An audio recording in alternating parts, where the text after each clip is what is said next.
Welcome everyone to our single card reading for the week upcoming, the 7th of October. And we'll be going through each sign in this reading. So we'll just jump right in. Aries, you've got, the 10 of Wands. This notorious card often looks daunting, but it's actually a reminder to recognize that you're only one step away from your accomplishment. Whatever it is that you're dreaming to achieve or whatever you're hoping for, it's not far now. So in this card as well, you can see on the screen that the person has their head buried in the Suite of Wands, and that's a short, nearsighted kind of gaze. So what we need to do is lift our heads up and see the horizon.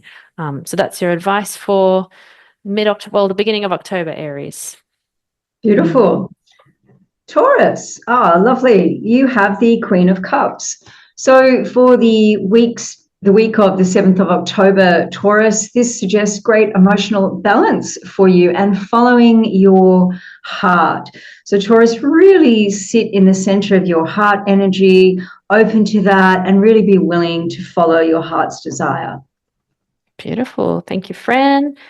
Gemini, we have the Two of Pentacles. What a suitable card to be drawing for you, Gemini. The 7th of October, that week, this card is about balance. It's about weighing up priorities and options and not getting caught in the constant looping between the two options. It's important to make a decision and stand firm in what you end up deciding to do, and that will be moving you forward. So good luck with that, Gemini. Cancer. Wow, what a beautiful one, Cancer. You've got the 10 of Cups for the week of 7th of October. So this is going to really be a celebratory week, Cancer. A week of completion. Maybe you're really getting stuff done. And I think a week of you getting some really positive attention.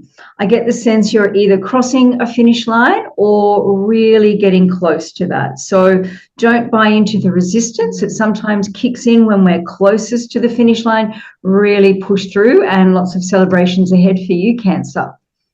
Lovely. And then Leo, you've got, the High Priestess. So the High Priestess card is all about intuition, deeper knowledge.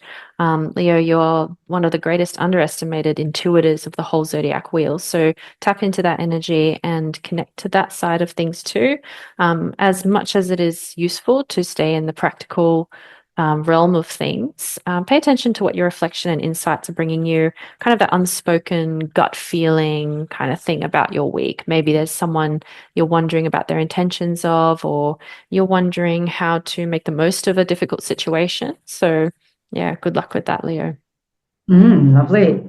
Virgo, for the week of October 7, you have the Hanged Man. So you're feeling in a state of suspension, Virgo, contemplation. I think it's a time for you to take action, bold action. Fortune favors the bold, Virgo. You've got the goods. It's not unfounded. You pushing past a state of suspension and really going for it. And that state of suspension that you feel that you might have been in around something, you know what it is. It served you well. There's been enough deep reflection now. Go for it, Virgo. Lovely. Thanks, Fran. Libra, you've got the Knight of Swords rushing in. This may feel like this week coming up is a bit faster than expected. Something's arising and maybe it's a little uncomfortable. However, this is a much needed decision. So regardless of how the cards fall after this happening, you will be able to navigate that. You can trust yourself to do that, as you always do, Libra. And if it's feeling like there's too much happening at once, you can make a choice. You can take a break out of that energy. You can do what you need to do to look after yourself as well while all that chaos is flying around. Beautiful. Scorpio. Don't be alarmed, Scorpio. You have for the week of October 7, you've got the Nine of Swords. This is something that you're healing from, Scorp. You're healing from that never-ending nightmare. And I feel that what this card is asking of you is to take action and get out of the victim mode. And I don't mean that in a judging way. You have been the genuine victim of something. You have been hurt, but you're absolutely capable of moving past this now. And all of the healing that you've done around this hurt is going to serve you well with the action that you're taking. So really go for it, Scorp. Hmm. Yeah, that's really promising, Fran, because I identify with a few Scorpio placements. So I'm like, yeah, I feel that for sure.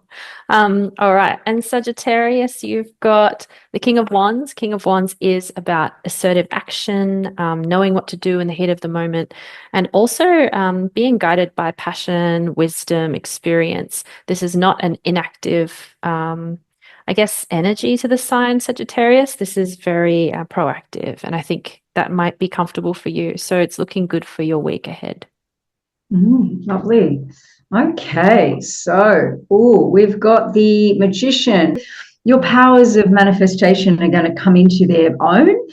So perhaps really go for it around getting clear about what you want, your hopes, your desires, your wishes, taking action around what you want. This is a really good time for manifesting those hopes, dreams, wishes, and desires. So really go for it, Cap. Aquarius, you have the Empress card. The Empress is all about the energy of sitting back and enjoying the fruits of your labor that you've worked so hard to achieve to this point. And now you can sit back and just let the work happen. So in the card, there's the cornfields that are growing. She's just waving her wand and it's happening.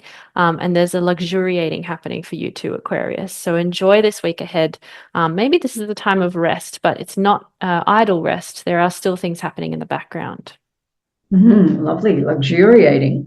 Pisces, for the week starting October 7. Interesting, Pisces. You have the Six of Pentacles. So, Pisces, I get the sense that you really know how to balance your inner and outer resources. You're not giving too much of yourself away and you're not withholding too much of your inner energies. And that goes to for your actual physical resources. So I get the sense that you're coming into a lovely sense of balance. If you don't feel that for yourself, Pisces, I think for some of you, this is what you need to move into. But I'd say for the majority of you, Pisces, you're really coming into like, yeah, I know how to balance. I know how to say no. I know how to maintain a boundary. And then conversely, you actually have more to give because you're protecting your energy. So nice work balancing, Pisces. Okay, cool. Thanks everyone for joining us, and we'll see you for the following week.